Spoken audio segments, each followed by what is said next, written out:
12 वाजले. कुठे मेलाय हा पिवळा दीप देव जाणे.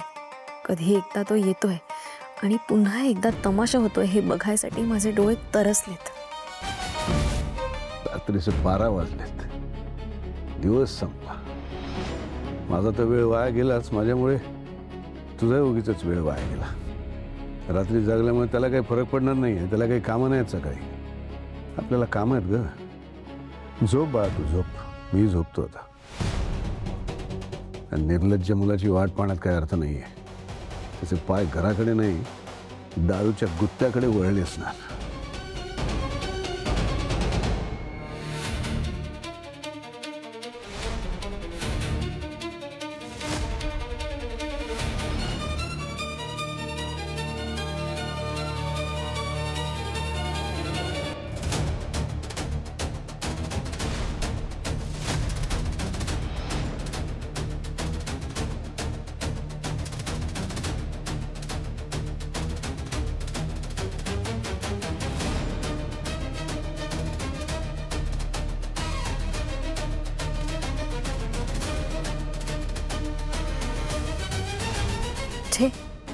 आज सुटला हा बेवडा.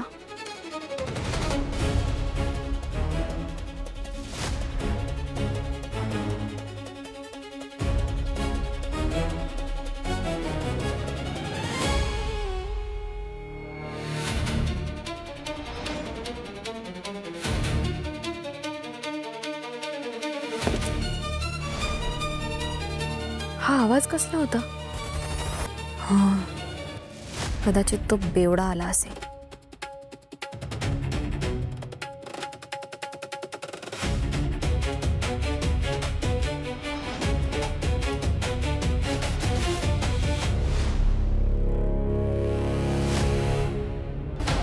हा तर चक्क दारू पिऊन पडला इथे. बाप रे, त्या पुरुषोत्तमने आता ह्याला बघितलं असतं ना इथे तर मज्जाच आली असती. ह्याला आत तरी घेऊन जाते म्हणजे ह्याच्या आवाजाने परत पुरुषोत्तम खाली येईल. दीप, अरे काय झालं? तू खाली? नाही काही नाही. ऍक्च्युली ते माझा शूज निघाला. पाय अडखळलं मगाशी. अरे हा तर दारू पिऊन आला नाहीये. मलाच काहीतरी कांगावा करावा लागेल.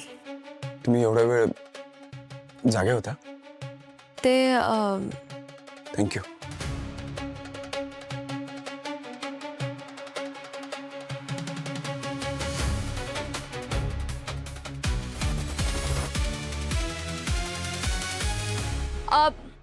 दीप, अरे दीप.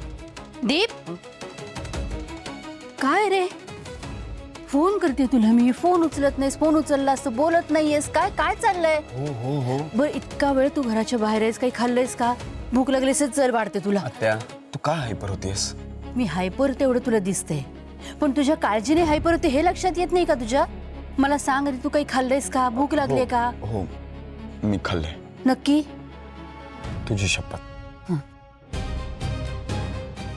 मला फक्त थोडा आराम करायचा. बर, मी जाऊन झोपतो. जा. वहिनी, तू काय म्हणत होतीस? दीप, हां? आराम करायचा ना तुला? हो. जा झोपचा लगेच. बर. जा.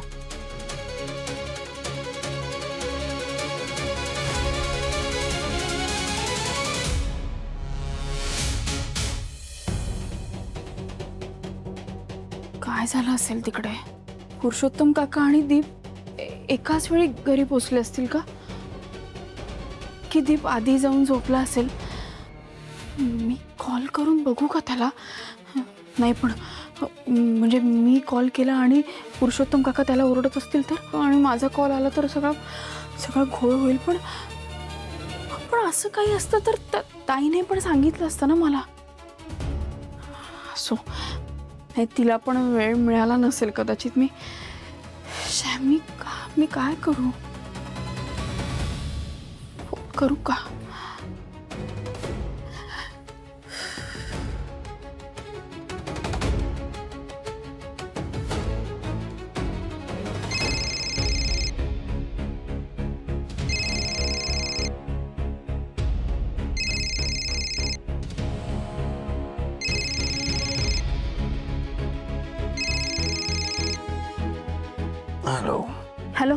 हॅलो दीप, तिथे सगळं ओके आहे ना? काही झालं नाही ना? नाही नाही, पुरुषोत्तम काका तुला ओरडले का काय? तू त्यांना भेटलास का? समोरासमोर आलास का त्यांच्या? आत्या काय बोलली? तू तिकडे सगळं व्यवस्थित आहे ना? तू मला जरा सांग ना, काय काय झालं काय तिकडे? बाप रे बाप, तुला काळजी वगैरे पण वाटते का? नाही, मला वाटलं फक्त तुला नावं ठेवता येतात. बरं ठीक आहे, एवढी काळजी करतेस तर ऐक, सगळं ठीक आहे. बाबा नाही भेटले आणि मी माझ्या खोलीत येऊन बेडवर छान पडलो.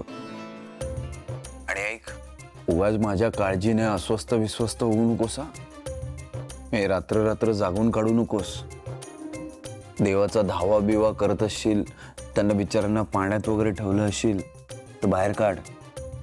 त्यांनाही रात्रीची विश्रांती मिळते. म्हणजे इतरही विषय आहेत विचार करायला, त्याचा विचार कर. कशाला सतत माझा विचार करायचा? म्हणजे एवढ्या रात्री मुलींच्या विचारात मी यावा एवढा हुशार, स्मार्ट आणि चिकणा मी नक्कीच आहे. पण तू नको लोड घेऊ त्याचा, कारण की तुला काही स्कोप नाहीये. तुझी ना लायकी नाहीये कोणी तुझी काळजी करायची. गेलास खड्ड्यात, मला पण काही करायचं नाही. हट मूर्ख कुठचा. चिडणारी माणसं आहेत ना, फार गोड असतात आणि खरी असतात.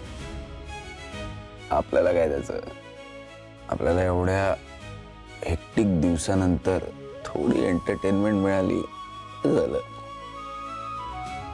येडी मुलगी उडली. सुलू, गेले कुठे सगळे? हा, कालच्या रात्रीच्या प्रकारामुळे उशिरा झोपले असणार सगळे. हे नोकर मंडळी पण कोणी दिसत नाही. सगळ्यांनी सुट्टी घेतली काय आज? अरे बापरे, माझा चहा मलाच करून घ्यायला लागणार.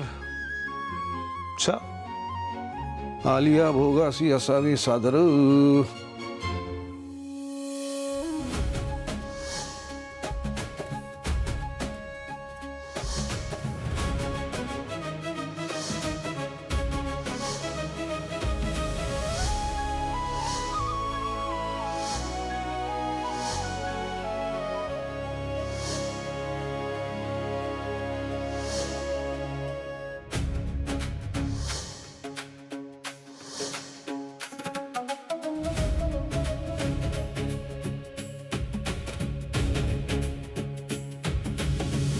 बाई माझे, काय पाहते मी हे? पुरुषोत्तम गायकवाड स्वयंपाकघरात चहा करतायत. बाई तुला काय वाटलं मला चहा करता येत नाही? नाही, तुला चहा करता येत असेलच रे. मला फक्त एवढंच म्हणायचंय की तुझ्या हातचा कपभर चहा मलाही मिळाला तर काय बहार येईल माझ्या आयुष्यात. कशी बहीण आहेस ग तू? मोठ्या भावाला चहा करायला सांगतेस?